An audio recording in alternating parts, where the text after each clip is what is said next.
Le temps serait apparu avec le Big Bang. Avant, il n'y avait ni passé, ni futur. Cet état coexiste toujours avec le nôtre. On y trouve tout ce qui n'a pas, ou plus, sa place dans le monde tel que nous le connaissons. Si un séjour dans cet entremonde vous tente, je vous invite à me rejoindre dans l'Upside Down.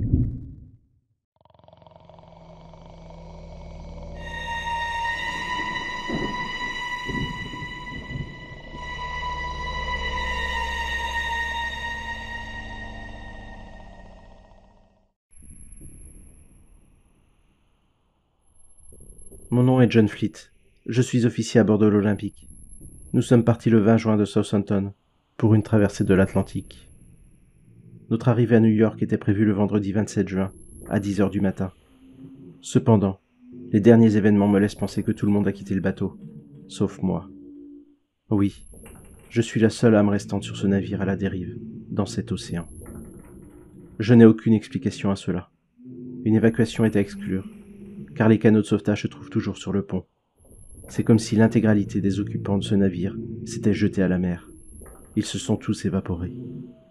Le ronronnement des machines s'est tu, et le bruit des passagers s'est évanoui. Je n'entends que le bruit de la mer et du métal qui grince, donnant l'impression que ce paquebot pousse des cris de douleur qui résonnent dans ses entrailles. J'ai exploré une bonne partie de ce navire. Je n'ai trouvé aucune trace de vie. Tout semble figé. Le plus étrange, c'est que le temps lui aussi semble figé. Je me suis réveillé à 6 heures du matin. Le jour ne s'est jamais levé. Il est à présent 17 heures. Il fait toujours nuit. La lune et les étoiles n'ont pas bougé dans le ciel. Pourtant, les nuages continuent leur course. Les vagues frappent toujours la coque. Et je sens le vent marin souffler à l'extérieur. Je ne comprends pas ce qu'il a pu se passer. J'ai tenté d'envoyer un télégraphe de SOS depuis la station radio, mais je n'ai toujours pas eu de réponse.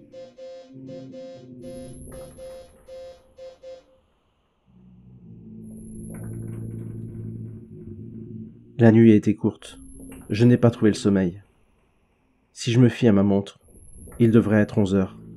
J'ai continué d'explorer le navire, mais je ne trouve toujours rien. Je suis descendu dans la salle des machines pour constater que tout était bien à l'arrêt. Mais, à moi seul, impossible de faire repartir ce navire. De toute façon, ne sachant pas où je me trouve dans l'océan, je ne saurais pas vers où aller.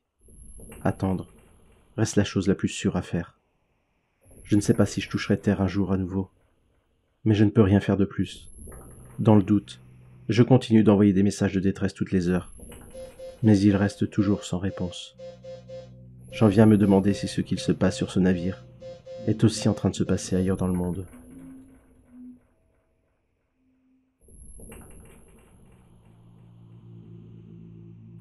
Je suis allé faire un tour dans les cuisines pour me restaurer un peu.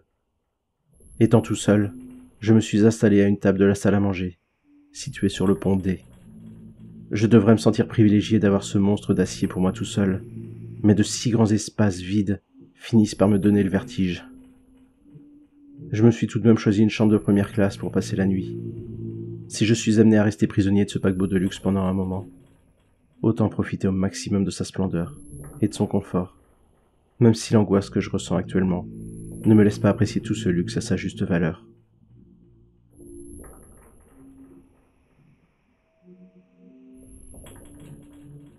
Il est 10 heures passées. Le bateau aurait dû se trouver dans le port de New York, mais à la place, je ne vois que cette immense étendue d'eau, de tous les côtés. Les lumières commencent à vaciller. Je crois que les générateurs électriques montrent des signes de faiblesse. Je ne sais pas à quoi c'est dû. Je n'y connais rien en installation électrique. Si une panne survenait, je ne saurais même pas où trouver les générateurs pour tenter de les relancer. De plus, je ne sais pas si un seul homme suffirait à cette tâche.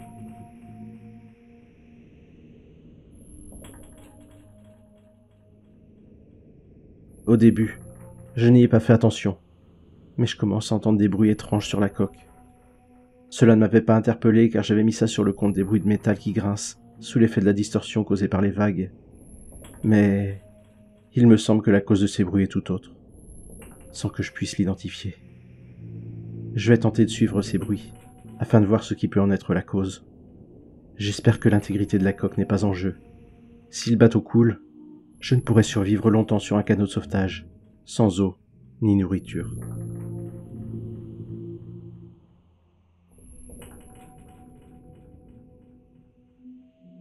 J'ai pu suivre ce bruit. Il m'a mené jusqu'au pont F, là où se trouvent les bains turcs et la piscine.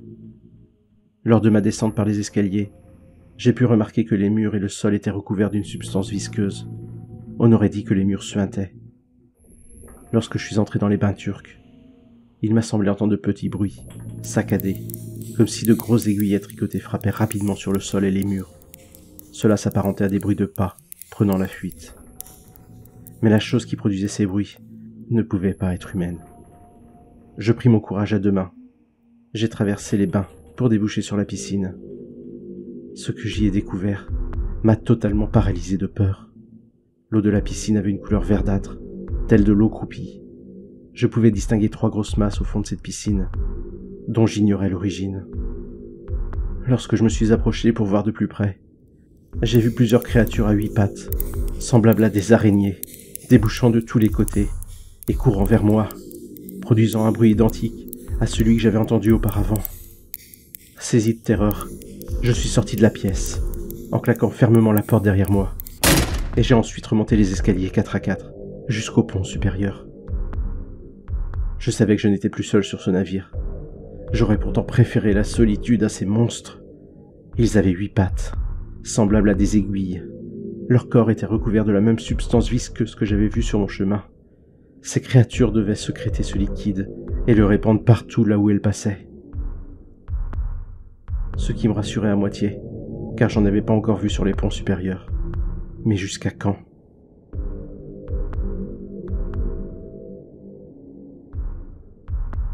J'ai décidé d'y retourner, pour baisser les grilles séparant les premières classes des classes inférieures. Bien que les ayant vues très brièvement, je me doutais que leur corps pourrait passer entre ces grilles, en forçant un peu. Mais un obstacle, si facilement franchissable soit-il, restait toujours un obstacle. Et si cela pouvait les ralentir, rien qu'un court instant, me laissant le temps de les entendre venir, cela me donnerait malgré tout un mince avantage, même si je n'avais nulle part où fuir sur ce paquebot. C'est en retournant dans mes quartiers que j'ai commencé à les voir eux aussi. J'ai d'abord croisé cette femme au détour d'un couloir. Elle cherchait son enfant, elle semblait paniquée. « S'il vous plaît, aidez-moi, le bateau coule. Ma gouvernante a enlevé mon enfant. Il s'appelle Trevor. Il a tout juste 11 mois. C'est un nourrisson. » Au fur et à mesure que je parcourais les couloirs, je rencontrais de plus en plus de monde. « Mon mari, où est mon mari? Monsieur, vous l'avez vu? Je l'ai perdu dans la foule. Il s'appelle Joseph. Joseph Laroche. Oh non. Joseph! » Je ne comprenais pas ce qu'il se passait. D'où venaient-ils? Je ne les avais jamais vus sur le bateau auparavant. Soudain, une personne m'interpella lorsque je débouchais devant le grand escalier. Vous arrivez à le croire, ça? On disait qu'il était insubmersible, le titan des mers. Ah, quelle belle blague! Nous allons tous mourir ici, dans ce paquebot de luxe. Un cercueil de première classe, dans un océan de glace. Je compris alors où je me trouvais, mais ça n'avait aucun sens. Le titan des mers, ainsi était surnommé le Titanic, l'insubmersible Titanic, qui pourtant fit naufrage dès sa première traversée. L'Olympique était certes le frère jumeau du Titanic, mais ce dernier avait coulé 12 ans auparavant. C'est comme si les victimes du naufrage refaisaient surface à bord de ce navire, pour revivre une nouvelle fois la tragédie. Je n'y comprenais rien. En arrivant sur le pont A, je vis cet homme, dont le calme venait rompre avec la panique ambiante. Je lui adressai la parole, afin de savoir ce qu'il se passait sur ce bateau, et il me répondit, d'une voix calme. « Monsieur, vous n'êtes plus dans votre monde. Vous êtes dans un état où le temps n'a plus aucune existence, où les choses se répètent sans cesse dans un vain espoir d'en changer la conclusion, qui reste pourtant toujours la même. Vous voyez ces gens? Ils revivent leurs derniers instants à jamais, et font toujours les mêmes choix. Ces choix qui les ont menés à leur perte. » Mais ce bateau ne coule pas. Pourquoi il panique? Ce paquebot ne va pas sombrer comme son frère jumeau. Détrompez-vous. Certes, il n'a pas été heurté par un iceberg, mais tout ce qui est matière ne dure pas longtemps dans ce monde. Vous les avez vus, ces choses. Eh bien, Elles se nourrissent de la matière. Tout ce qui est matière ne peut exister ici. Ces paroles me firent froid dans le dos. Il fallait que je retourne dans mes quartiers, que j'envoie un télégraphe de détresse dans un dernier espoir. Je me rendis sur le pont à l'extérieur, mais un homme me barra la route. Il portait l'uniforme des officiers de la White Star et était armé. N'avancez plus ou je tire. Les femmes et les enfants d'abord. Je tentais de négocier avec lui, mais il ne voulait rien entendre. Monsieur, reculez ou je me verrai obligé de faire usage de la force. Je n'eus pas le temps de répondre, qu'il me tira dessus. Mais la balle ne m'atteint pas, et l'homme, le regard terrorisé, les yeux remplis de larmes, disparut dans un nuage de vapeur, tel un fantôme. Je pus alors continuer ma route pour m'enfermer dans mes quartiers afin de rédiger ces notes. Je ne sais pas si quelqu'un pourra les lire un jour. Je sens le bateau couler petit à petit. Je vois l'eau à travers le hublot, mais curieusement, ceci n'explose pas sous la pression. Les cris à la surface deviennent de plus en plus inaudibles. Nous allons bientôt heurter le fond. Je suis toujours dans ma cabine. Soudain, j'entendis ce bruit. Un frisson me parcourra l'échine. Ces espèces d'araignées recouvraient désormais tout le bateau, le clignotant de part et d'autre. Puis, un bruit sourd se fit entendre. Le bateau avait touché le fond. Ces créatures continuaient d'en dévorer les parois. Mais ce n'est pas ce qui allait céder en premier. Je vois à l'instant même où j'écris ces notes, le hublot de la cabine qui commence à se fissurer. Il ne tiendra sûrement plus très longtemps. Non, ça ne peut pas finir comme ça. Je vais la vitesse. Le Seigneur est...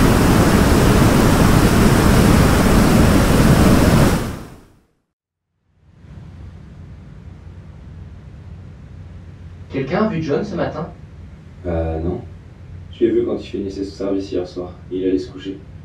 Il a laissé son carnet sur la table. C'est étrange. Il y a écrit des notes allant jusqu'au 27 juin, alors que l'on est seulement le 25.